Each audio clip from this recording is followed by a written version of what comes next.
guys, C.O. McKinney here from Fiction Atlas Press, bringing you another Indie Connection.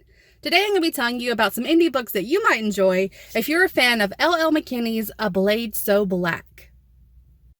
The first book I have for you is called Saving Eden by K.R.S. McIntyre. 16-year-old Angela and her father are the last survivors on Earth. She dreams of adventure and romance, but only finds it in books. In the confines of her garden paradise, she's untouched by contaminants that cause the rest of humanity to mutate into murderous beasts or die. But staying in the garden sure gets lonely. When a 17-year-old boy stumbles upon Angela's home with news about a thriving community, his presence challenges everything she knew about the world. She dares to leave her garden for the first time to find a better home. In the authoritarian society that she finds, the line between man and mutant is murkier than she expected. Secrets from Angela's past re-emerge, and she learns life outside the garden isn't all it's cracked up to be. Her father is in danger, and the men tasked with protecting the settlement are extremely fond of murder. With their lives on the line, can Angela create one last happy ending in a hopeless world? The second book I have for you is called Atlas Fallen by Jessica Pierce. One space station, one throne, and the girl who holds the key.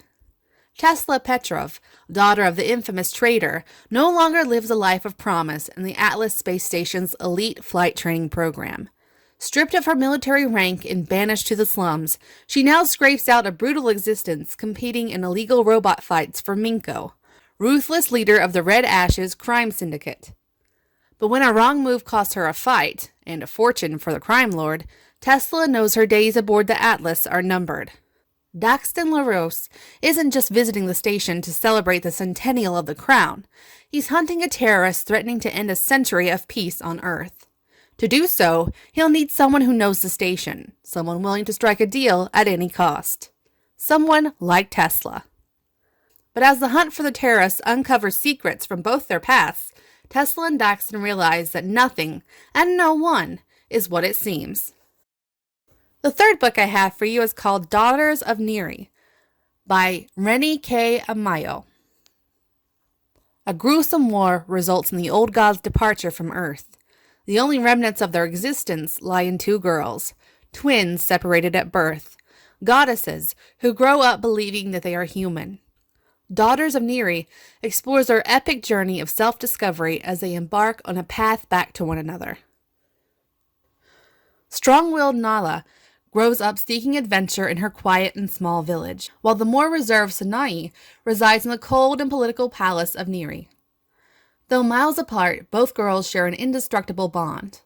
They share the same blood, the same face, and possess the same unspoken magic thought to have vanished with the lost gods. The twin girls were separated at birth, a price paid to ensure their survival from Eze Okachiri, the man who rules the kingdom of Miri. Both girls are tested in ways that awaken a mystical, formidable power deep within themselves. Eventually, their paths both lead back to the mighty Eze. But can they defeat the man who brought the gods themselves to their knees? And the last book I have for you is called Northern Lights, Southern Stars by C.S. Johnson. Her heart might be broken, but her spirit won't be crushed. As the dark-skinned princess from the southern colonies, formerly the kingdom of Marula, Ebony is no stranger to hardship and ridicule. Forced into royal servitude after the death of her father, Ebony resolves to keep her head held high despite her sorrows, no matter how much vitriol she endures from her stepmother Varys, Queen of Pommier. And when the queen's son, Prince Ryan, helps to piece her broken heart back together with his love and kindness, Ebony begins to hope she will one day find a new home for herself. But when Queen Varys loses the southern colonies to its warring neighbors, she strikes out for vengeance, and Ebony is her first target.